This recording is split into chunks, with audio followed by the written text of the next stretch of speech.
A lo largo de este ciclo, de estos episodios de Conquista y Ríndete, nos hemos enfocado en alcanzar la vida más completa, la vida íntegra y espiritual. Y una y otra vez hemos utilizado esta metáfora, la metáfora de una moneda que tiene dos caras y una que une ambas caras. Una de esas caras es la que nos dice conquista. Y es cuando sabemos que la vida se trata de hacer algo con nuestra vida, de conquistar, de salir al encuentro, de planificar, de poder esforzarnos para lograr lo que queremos lograr, de desarrollar una capacidad casi científica con conocimiento que nos diga dónde estamos, dónde queremos estar y qué se necesita para alcanzar ese objetivo que buscamos. La vida requiere esa energía, esa tenacidad, ese entusiasmo para lograr las cosas. Y todo eso está de este lado. Sin embargo, la vida completa no alcanza si no tenemos el otro lado de esta moneda, que es el que dice ríndete. Es el que nos recuerda que más allá de todo lo que planificamos, que más allá de todo lo que imaginamos que vamos a hacer, hay algo que no lograremos del todo.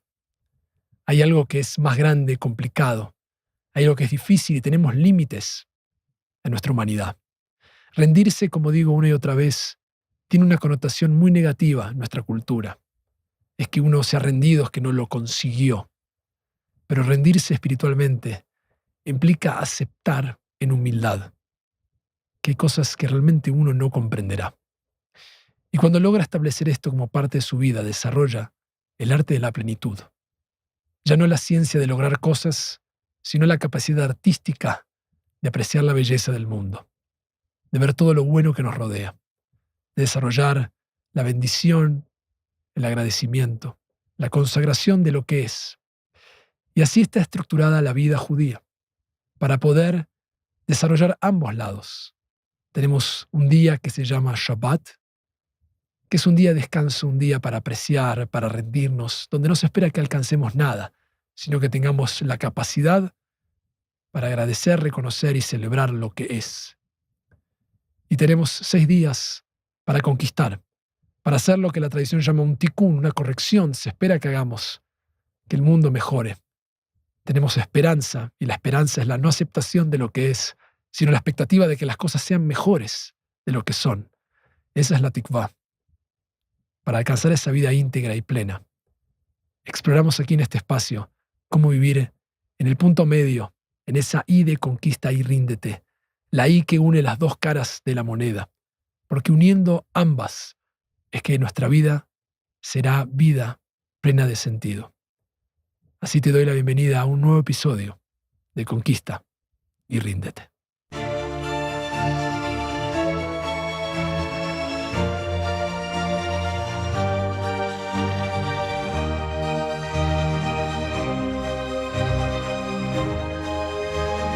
Hace muchos años, cuando comencé mis estudios en música, especialmente en música clásica, que ha sido mi primera carrera, mi primera pasión, y sigue siendo algo que me acompaña toda la vida, fui a mi primer concierto.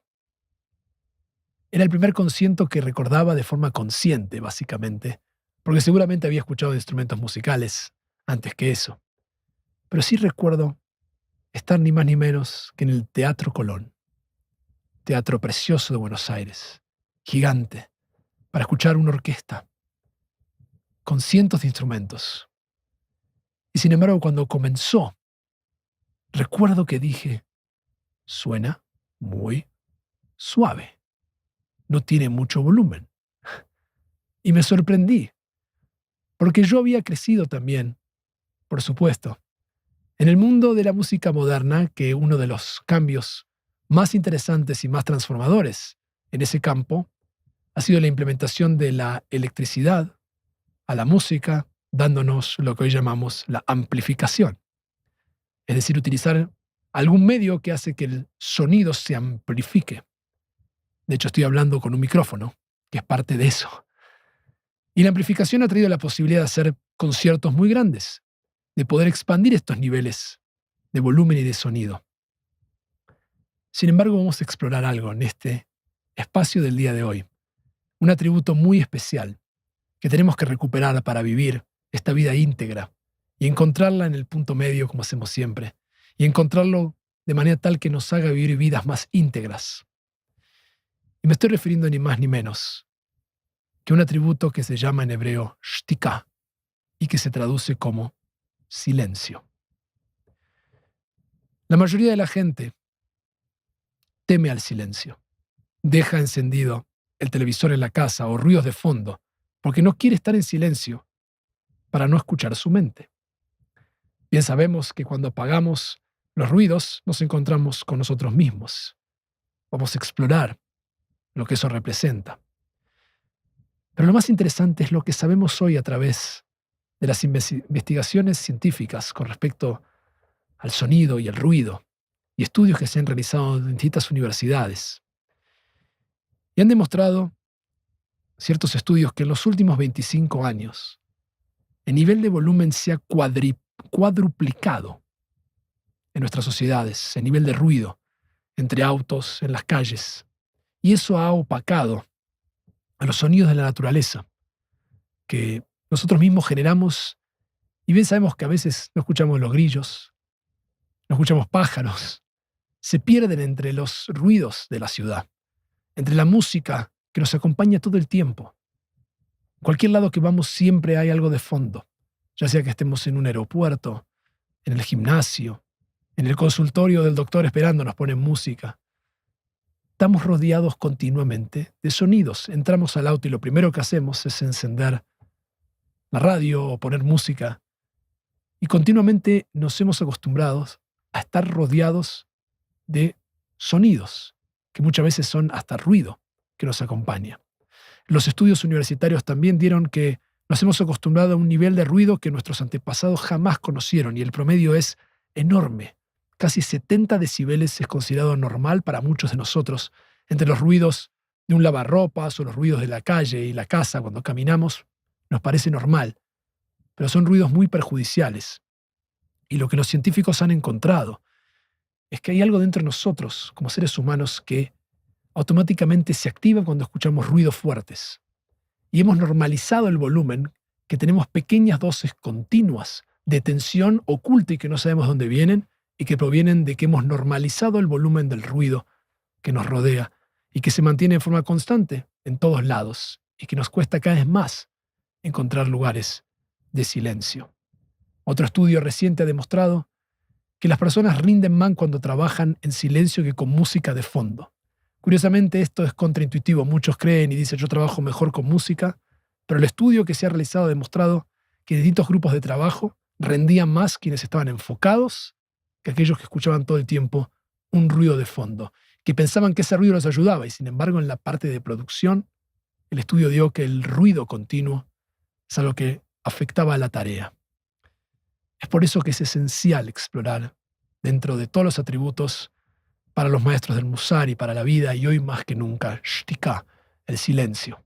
Recordemos que la frase central del judaísmo pide silencio, Shema Israel, escucha Israel. La única manera de poder escuchar y sentir la revelación, el misterio, lo divino, es comenzar justamente por dejar de hablar y escuchar más. El silencio para muchos de nuestros maestros del Musar no es tan solo escuchar, sino por sobre todas las cosas, lidia con aquello que afecta e interrumpe el silencio, que somos nosotros mismos, que es cuando hablamos por hablar. Encima de todas estas cosas, nuestros maestros del Musar van a enfatizar de no hacer lashon hará.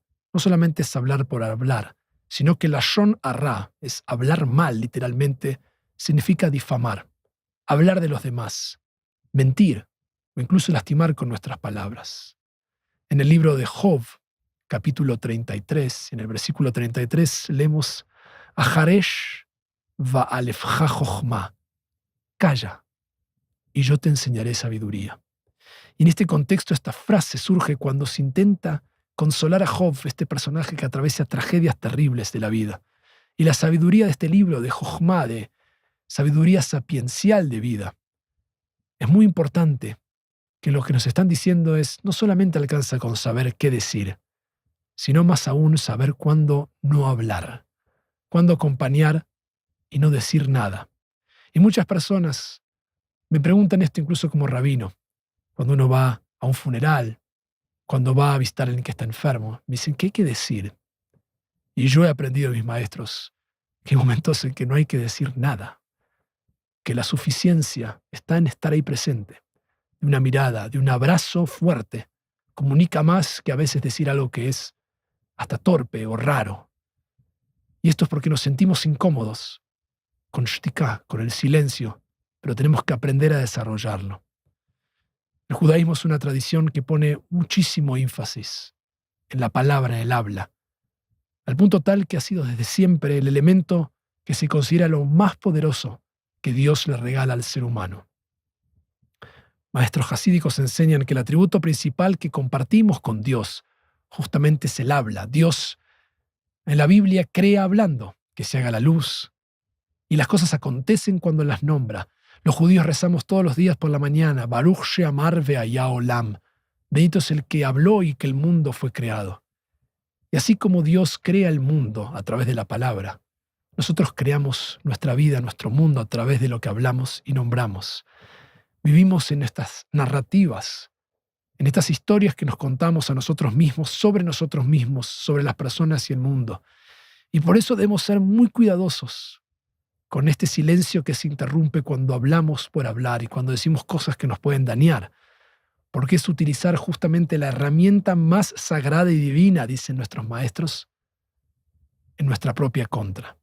Para Meor Einaim, un gran maestro hasídico, hacer la Lashon Hará, utilizar mal el lenguaje, se equipara con la idolatría, ni más ni menos, que es una de las transgresiones más grandes del judaísmo, porque dice que en lugar de hablar de gratitud, de Dios, de Torá, terminamos hablando porque adoramos el potencial de poder hablar y pensamos que por eso podemos decir lo que se nos antoja.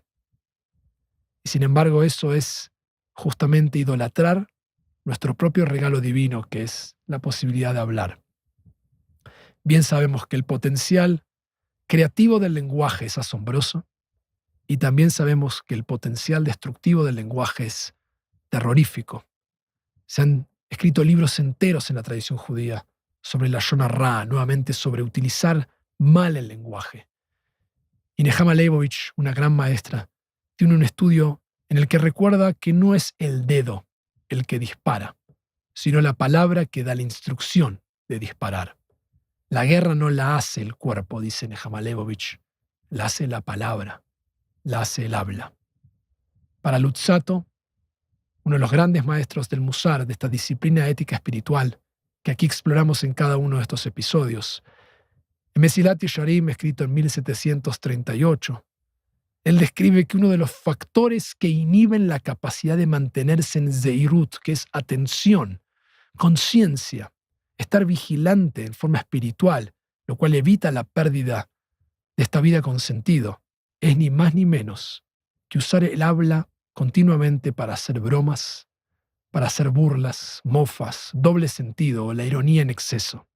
Por supuesto que en la vida del Musar todo está orientado al equilibrio justo. Nadie dice que no podemos reírnos, no podemos hacer bromas y no podemos usar la ironía. Solo que la persona que usa esto en exceso va a llegar justamente a perder esa capacidad, dice él, de descubrir lo sagrado en su vida, porque todo le resulta irónico, todo le resulta gracioso y todo es entendido de otra manera diferente y uno siente que nunca puede hablar con seriedad, con profundidad. Y eso va quitando y erosionando el lenguaje espiritual, que es el lenguaje en el que habitamos. Joseph Goldstein, que es un profesor que, si bien él es judío, no se ha especializado en el judaísmo, trabaja las máximas del habla. Y él dice que el lenguaje presenta 4 máximas que tenemos que tener para la vida. Y él dice que no tenemos que mentir, que no tenemos que hablar en forma agresiva, que no tenemos que hablar mal o contar cosas de los demás, porque el lenguaje debería unirnos y no separarnos. Y por sobre todas las cosas, él dice que no tenemos que hablar cosas inútiles. Y dice que en realidad hablar por hablar, en el fondo, esconde esto de un miedo, de sentir que uno no está presente. Y que hablamos solamente para mostrar que aquí estamos, pero no decimos nada que agrega nada a una conversación. Y es un trabajo espiritual tomar conciencia si realmente es necesario decir lo que estamos a punto de decir y lo que eso representa. Lo más interesante es que él dice que si adoptamos estos 4 principios a nuestra vida, tienen que funcionar más allá de que otra persona no lo haga. Si nos encontramos con alguien que miente, que habla mal, en forma agresiva, o que dice cualquier cosa solamente por hablar, nosotros nos mantenemos firmes en los opuestos a esto. Y como dije nuevamente, no mentimos, no hablamos en forma agresiva, no hablamos mal de los demás o contamos cosas que no tendríamos por qué contar y tratamos de no decir cosas inútiles. Para nuestros sabios, justamente, lo más increíble del lenguaje y que es lo más importante que uno puede hacer con esta capacidad de interrumpir el silencio con el habla, dicen que es no necesariamente decir toda la verdad. Esta es una idea otra vez contraintuitiva. La intuición nos llevaría para un lado, pero los sabios que han explorado los temas en profundidad traen esto que va en contra de esa intuición. Todos creemos que lo más importante en la vida es siempre poder decir las cosas y más aún sentir que uno dijo toda la verdad. Existe el atributo de verdad en la tradición del Musar, se llama Emet, y también tiene su punto medio, pero justamente para los maestros del Musar, y así vamos a entender Emet, verdad, lo más elevado que uno puede alcanzar con el lenguaje es ni más ni menos que la capacidad de anticipar el potencial daño que van a tener nuestras palabras en la persona que las escuchará. Ponen por encima de decir la verdad la capacidad de anticipar cuál va a ser el impacto de lo que estamos por decir. Esto quiere decir que si algo es verdadero, no necesariamente tenemos la libertad para decirlo. Uno puede creer que uno hace el bien diciendo la verdad y a veces anticipa esto y le dice al otro, mira, yo te voy a decir la verdad. Como si el otro estaría esperando esa verdad. Y dice, y del otro lado la persona que lo escucha puede terminar totalmente arruinada, ofendida o lastimada por lo que nosotros considerábamos que era nuestra verdad, lo que nosotros sentimos que es la verdad absoluta y que hemos interpretado, pero como somos sujetos, somos subjetivos. Si fuéramos objetos, podríamos ser objetivos, pero la verdad siempre es contextual. Y pensar que poder hablar es decir la verdad, podemos decir algo a una persona que pensamos que es bueno y la persona la lastimamos, porque no evaluamos que tal vez no era eso lo que quería escuchar de nosotros. Maimónides, uno de los sabios más importantes de nuestra tradición, va a terminar codificando, dejando en un código de ley estas ideas dentro de su libro de Alajá, y va a escribir lo siguiente. La Lashon Hará, esto de usar mal el lenguaje, mata a 3 personas, al que lo dice, al que lo escucha y aquel de quien se está hablando. El que lo escucha, dice, sufre más que aquel que lo está diciendo. Esta idea de Maimónides es extraordinaria porque lo que trae es que la gravedad sucede cuando nos hacen cómplices de algo. No solamente es permanecer en silencio de no hablar de otras personas, sino el precio que pagamos cuando alguien nos cuenta algo y nos hace cómplices ahora de otra persona y su historia, y algo que tal vez no queríamos saber. Y ahora tenemos que lidiar con eso que nos han contado, y el daño que eso genera, y la sensación de complicidad, de quedarnos en ese momento escuchando. Y ese silencio es un silencio negativo, es un silencio de aceptación, de que quiere escuchar. Y es muy difícil porque a todos nos pasa todo el tiempo, porque es muy interesante saber qué pasa con los demás. Nos da una manera de compararnos con los otros y decir, wow, a mí no me está pasando eso, estoy mejor. Sin embargo, eso es un acto justamente de escapismo, de tratar de evitar lidiar con uno mismo y sus temas. Así, finalmente agrega Maimónides una cita de Pirkei Avot, de las enseñanzas de nuestros sabios en la Mishnah. Siag la Chochmah Shtika. Un cerco, algo que puede cuidar y salvaguardar a la Chochmah, a la sabiduría, es Shtika, es el silencio. Por lo tanto, dice Maimónides, uno no debe apresurarse a responder ni hablar en exceso. Debe enseñar a sus estudiantes con calma y tranquilidad, sin gritar, ni extenderse en palabras. Y esto es lo que dijo el rey Salomón en el libro de Coelet del Eclesiastés. Las palabras de los sabios se escuchan en tranquilidad. En el punto más extremo de esto, el Gaón de Vilna escribió en una de sus cartas: nuestros sabios dijeron que todas las mitzvot y todas las enseñanzas del hombre no son suficientes para contrarrestar lo que sale de su boca. ¿Cuál debería ser la ocupación principal del ser humano en este mundo? Debería estar en silencio. Por supuesto que esto es una posición extrema y difícil, pero trata de recordarnos el valor de lo que es el lenguaje y nuestra incapacidad de poder controlarlo y de poder tolerar, soportar y poder vivir con el silencio. Es algo que nos cuesta cada vez más y es algo que tenemos que aprender a trabajar para llevar estas vidas más íntegras.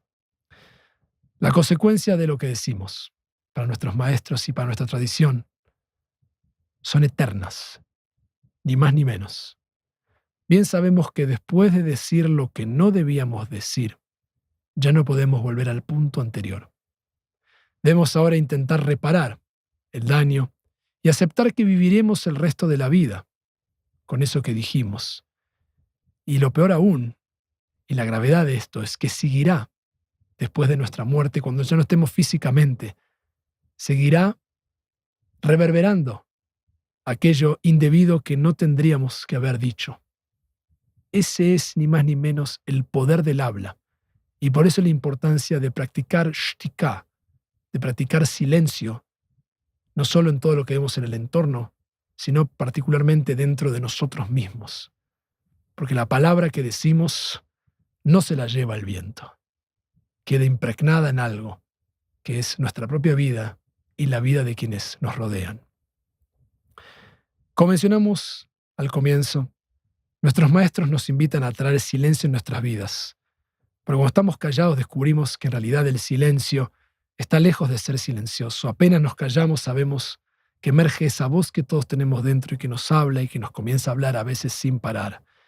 Y una de las artes más preciadas de la vida es la capacidad de escuchar esa voz, de no temerle, de no ignorarla o apagarla o distraerla con entretenimiento que hoy tenemos disponible por todos lados, sino tratar de escucharla, darle ese espacio y entender que a veces no tiene razón en todo lo que nos dice, que nosotros no somos esa voz que nos habla, pero poder encontrarnos con ella, estar en silencio, es parte de esta tarea, es parte de esa espiritualidad y comprender esta idea está entre las cosas más importantes para diferenciar una vida de sufrimiento atrapado por la vorágine de la mente que nos habla, en ese vórtice que nos lleva a una vida más tranquila de entender que la mente nos habla y nosotros no somos esa voz que nos habla, somos el alma que mira esa voz y estando en silencio podemos escucharla y no dejarnos llevar por eso.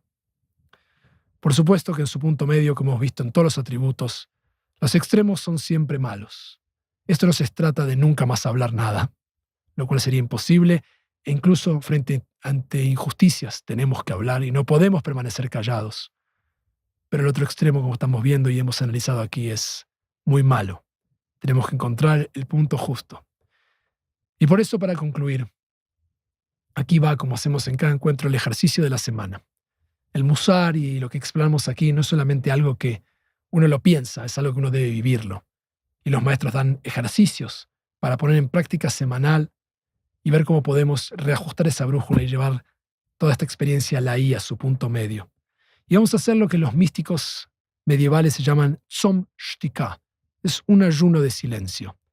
Y se basa en una práctica que se conoce como Itbodedut, que es aislamiento, estar separado.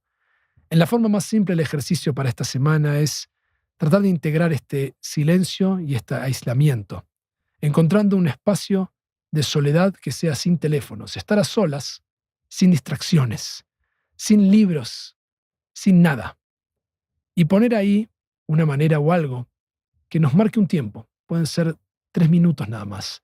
Van a ver lo difícil que es llegar a estar en 3 minutos en silencio sentado, sin nada que nos distraiga. Y tratar de prestar atención a los ruidos.